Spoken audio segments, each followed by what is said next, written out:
Hi, I'm Terrell Turner, the host of the Law and Finance Show, and today I have a great guest on. Now, many of you already know that my business is bookkeeping and CFO services, and one of the things that you learned about me is I love bringing on other guests on the show who have a similar business because what I realize is finding the right finance partner for your business, it is a little bit of an art sometimes, and sometimes you gotta get to know a couple of people before you find the one that is the best fit for you. So, someone that I have heard a lot of great things about from so many different lawyers and so many different coaches. And so, I wanted to invite her onto the show today to talk about her business and the way that she is helping her clients solve some very critical problems in their business. So, stay tuned for today's episode.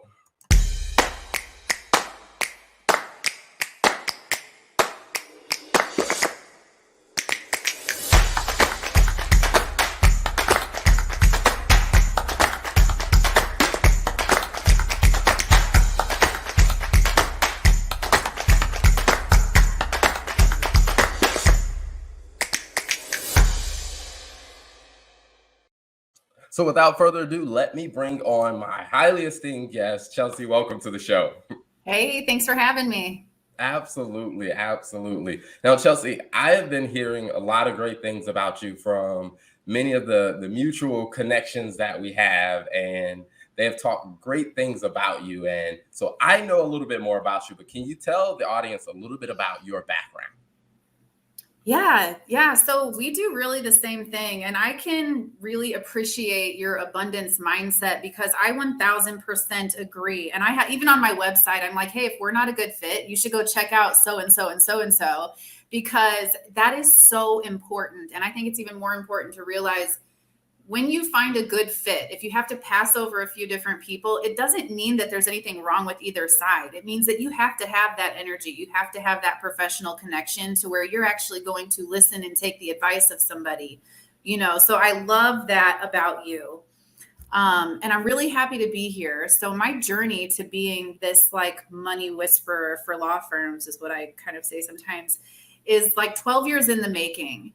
And I was in the traditional tax and accounting space for about 4 years. I was a VP at a firm here where I live.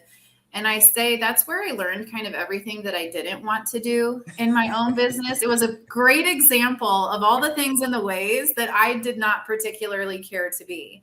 And so I learned a lot of really valuable lessons. But one of my biggest takeaways and one of my biggest drivers right now is really educating people on financial literacy, on business money, on how to do the things, because schools are only now starting to teach our kids. And so, letting people know it's okay if you don't understand how to budget or what a KPI is and how to use it, because we're gonna learn together. Nice, nice. I love it. And that's one of those things that I have often have conversations with some of my, friends about is and for them I may sound biased, but I'm like, we spend so much time like learning about so many other topics, but money is one of those things that affects everybody at every stage of your life. I mean, some stages more than others, like, as a, from teenage years and younger, money isn't as big of a as big of your responsibility. But as you get older, it becomes more and more important. But very few people actually take time to learn about it. Yeah. And it's one of those things like as a parent, we're all doing the best we can. I'm a parent. I have two kids. I have my mom shirt on today. And it's like, the schools aren't teaching it. We weren't taught. A lot of parents weren't taught. So they're not teaching it to their kids. But the thing is, you're right. It's right up there with like taxes and death, right? Like you have to understand at least how to make and spend and somewhat keep money in order to function as a human. And while we weren't necessarily equipped with the knowledge to be able to do that, we still got a credit card, application in the mail. So we're still being given the other side of it, right? So it's very interesting. Yeah, as well as like my wife and I were laughing the other day because I think we got it. We had, I guess our credit card expired, so they sent us new credit cards.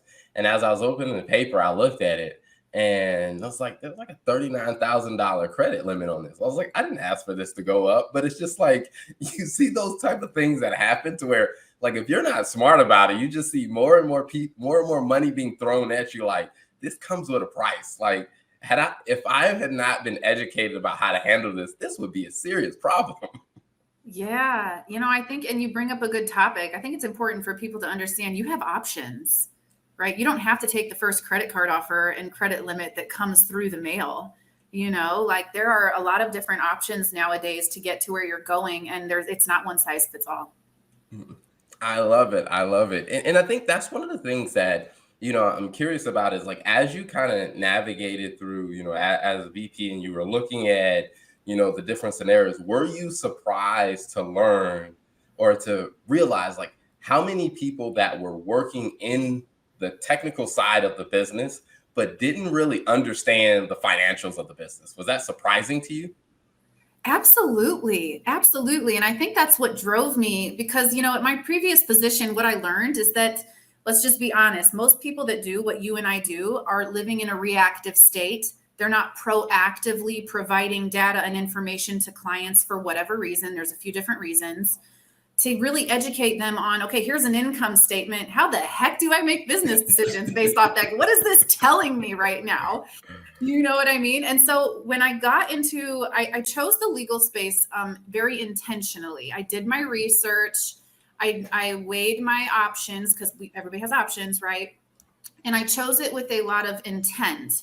And one of the things that I've realized throughout my career is, yes, a lot of entrepreneurs don't understand money, but particularly with attorneys, they carry more shame in not understanding their money and coming forward and asking somebody like you and me for help than others because they carry this title. They are looked up to because, in school, what is it? Like it's policeman, firefighter, attorney, like it's this very highly esteemed position. And so they kind of feel like I have a lot of financial baggage and people expect more of me. I'm terrified to ask for help. Mm-hmm. I've definitely found that as well of just, that really having to start from like the very beginning of telling people like, hey, whatever you do know or whatever you think you don't know, it's like I always have to lower it. Like this is a judgment-free zone. Because what I find, and I think that's one of those things like you and I talked before about like, how important it is for people to find that good match. Because one of the things that I've seen is that if you don't really get along with the person, you're not going to be honest and tell them what's really going on. So they're not going to be able to help you. So one of the things I'm curious is as you kind of work with, your clients, how have you seen kind of like people really get comfortable and open up to be honest with you so you can really help them the best way possible? In the attorney space, it's very interesting because historically, and when I first got here, other people who worked with attorneys, most of them used to be attorneys, and then they started a business that serves attorneys. And they're like, attorneys are only going to listen to you and respect you if they know you're going to boldly call them out.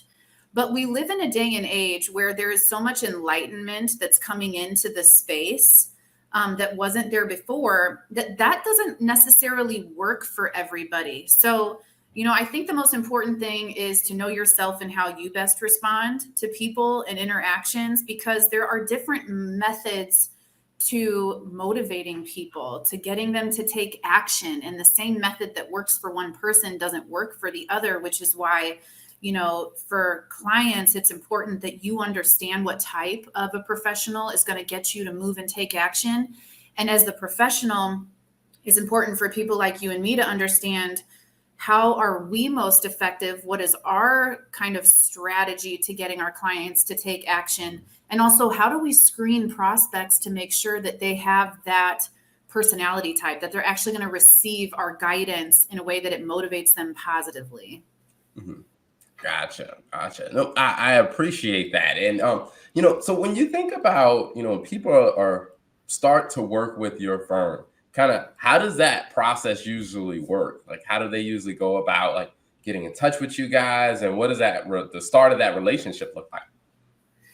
So I appreciate working with highly motivated law firm owners that see the value in what we do prior to working with us. So I kind of make people work for it a little bit before I ever get on the phone with them, because look, I'm not going to I'm not here to waste anybody's time or money. I'm here to get to business. And even on my website, it says, if you're looking for cheap, go to bench.com and go check out QuickBooks bookkeeping services, but also realize don't expect as much because you get what you pay for, right?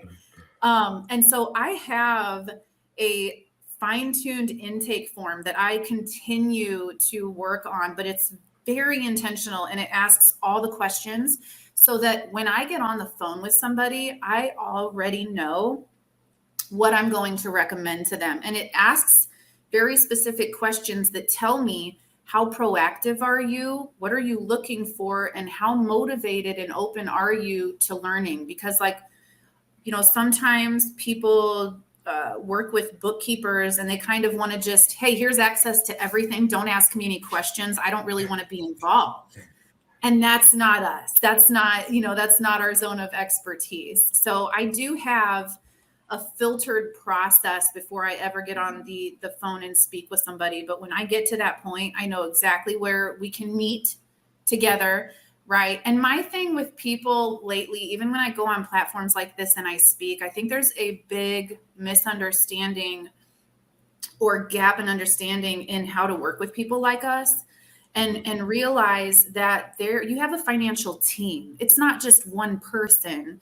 You have, your bookkeeper or accountant, your tax preparer, your CFO, your financial advisor, your banker. And I think a lot of people are asking CFO questions of their bookkeeper, and then they're frustrated that they're not getting a CFO advisory session, but it's only because they don't know and understand what to expect. And also what they still need to be accountable for as the business owner, which in most cases, they're the CFO, right? And so that's kind of been my point of interest lately, is making sure that when I'm talking to somebody, I'm setting the stage and being realistic in expectations, what to expect and what I'm going to hold you accountable for still, because we don't get to just dump it and walk away, Gotcha. And you bring up a really good point because, something that I think, even myself, I've learned a bit more is really trying to help, draw the lines of distinction between what is bookkeeping, what is CFO services. And even within CFO services, there is some variety. And so can you tell me, what's your perspective on how do you start to, at a high level, draw the different or explain the difference between, hey, these are the type of things that fall under bookkeeping. These are the type of things that fall under CFO services. Yeah. So to me, the line in the sand is the monthly financials. Your bookkeeper and or accountant, because sometimes that can be the same person, is the one who does all of the things. You and me know there's a long list that people don't know about because it happens behind the scenes, but just trust us. There's a lot that goes into creating monthly financials, meaningful financials, because not all financials are made equal. And so to me, your bookkeeper or accountant gives you those monthly financials, but now it's your job or your CFO's job to put that CFO hat on and say, okay, here's my monthly financials. What is it telling me?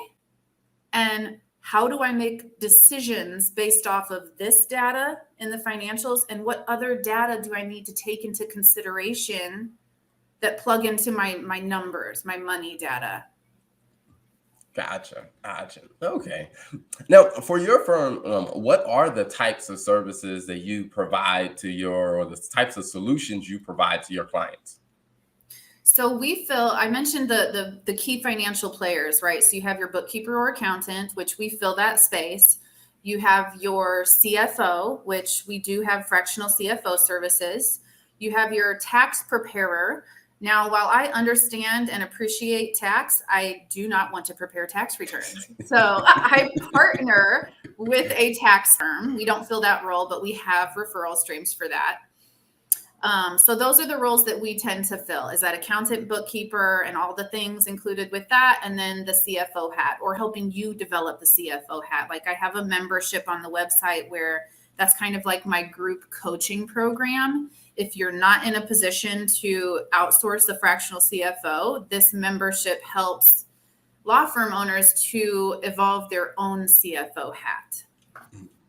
Gotcha. And can you let's talk a little bit about what got you to the point of really going that route? Because that is from talking to so many different, CPAs and so many fractional CFOs, one of the things that I find, and this may be my erroneous hypothesis or my perspective on it, is talking to a lot of them, I realize that many of them don't understand how to actually run the business of a CFO firm or a CPA firm. It's like they know the technical. So to even have the, I guess you would say, the instinct to realize like, hey, we can evolve our business model to still solve CFO type problems with a kind of a group approach. Like, what was it that really sparked your mind to say, hey, maybe we should adapt our business model for those type of clients so they would have a solution? If they're not ready to hire us individually, they can do the group. Like, what sparked that for you? It's like one of those do as I say, not as I do's, right? Like, we are our own worst hypocrite. Like, I will put my taxes off for so long. Like, I'm making sure everybody else's stuff is getting done, but my stuff, forget about it. I'm not worried about it. So crazy. And like, okay, so here's the thing. I was talking to somebody this morning, in fact, and they were like, oh my God, I talked to so many CFOs and like, you actually have a personality that doesn't usually come hand in hand. Like, I feel like we're this unicorn because think about it. You're tax guy. Like you think about, this person in a white button up collared tie, like nomad and tax bills and all the bad news, right? You don't think of this like animated, fun, have a whole conversation and be my friend type of person. So I think we have that going for us. But what got me into the one-to-many position in my business is I came here for impact. Mainly, that was my main goal. And I know that I can't make as big of an impact in a one-on-one setting as I can mastering the one-to-many setting. So when I got here, like when I first started, I actually included an hour of my time every single month for all of my monthly clients. And that was my way of building credibility for myself so that I knew I had the potential and I took the time to be a student of my clients before I became a teacher of my clients. And so I accumulated all of this knowledge and understanding of how to create impact in law firm owners' businesses and lives. And once I got enough clientele built up, my services evolved to where they're at now, where I easily transitioned from a one-on-one to a one-to-many delivery. Gotcha. Now, how did that transition go for me? Is it just you that does that? I guess that leads kind of those group sessions, or are there other people on your team that are involved? Yeah. So right now it's just me. I have my support team that understands kind of the to-dos behind it and the workflows behind it. But I'm the face, I'm the instructor right now. Okay. Gotcha.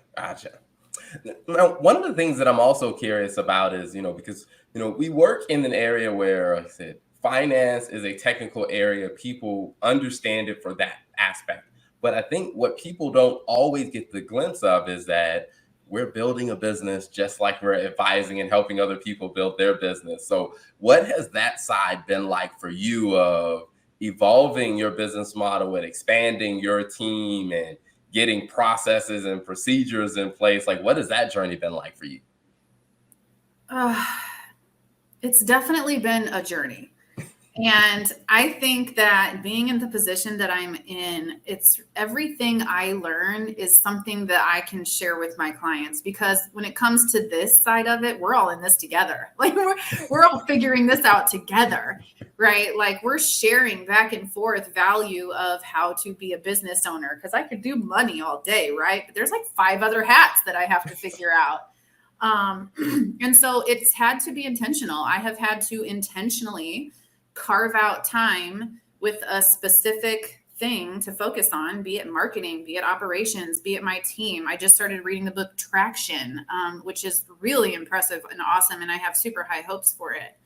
But it takes, like I said, it takes intention, because I think one of the things about entrepreneurship is there are so many opportunities to be drug in a direction not of your choosing.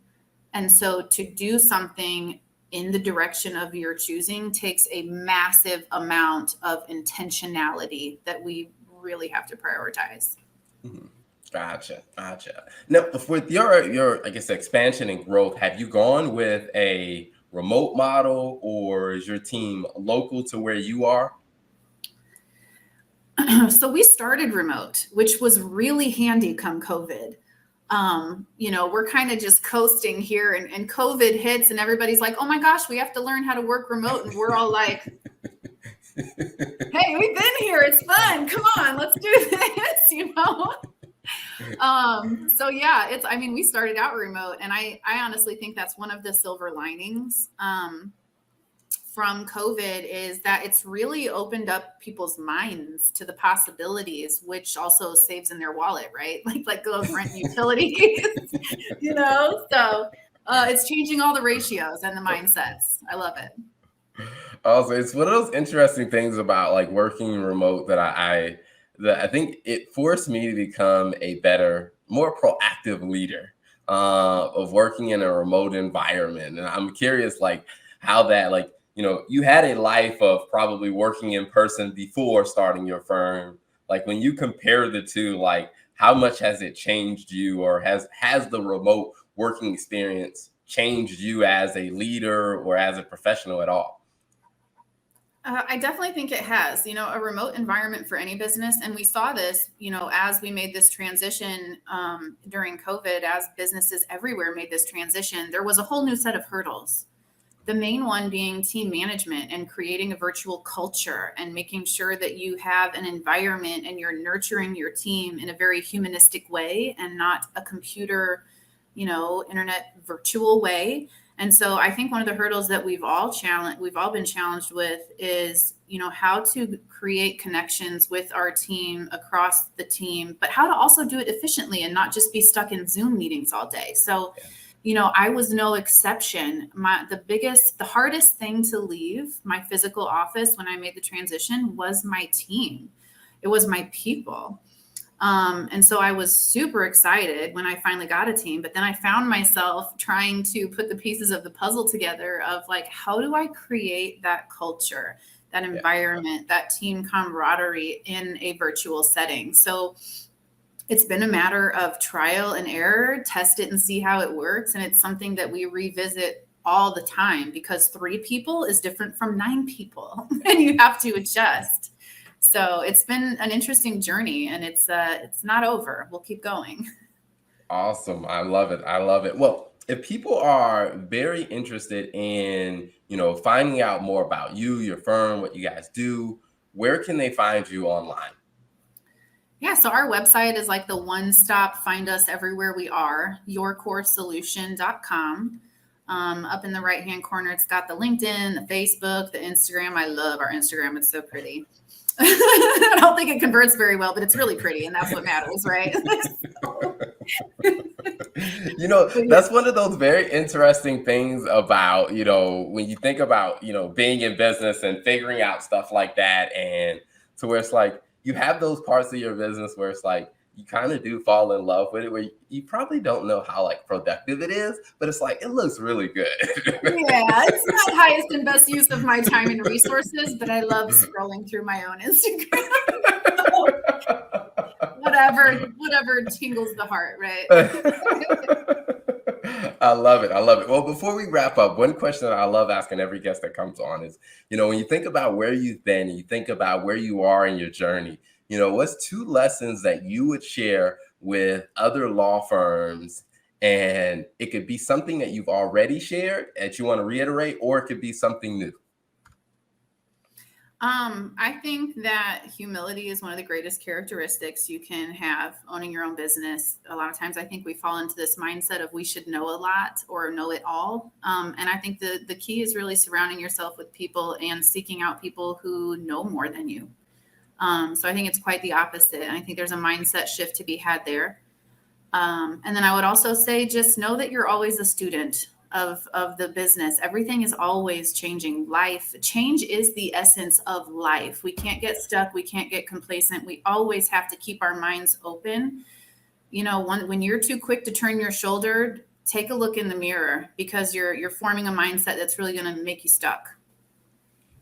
Awesome. I love it. Well, Chelsea, thank you so much for being an amazing guest on the show today. It was a pleasure having you. Thanks for having me. This was fun.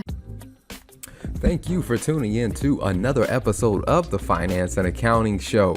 If you like what you heard, don't be selfish. Make sure you hit that subscribe button and then share this with a friend, because you know a business owner that could definitely use this insight. So be sure to hit that subscribe button, share it with a friend, and turn on the notification bell so you get all the updates when we release a new episode.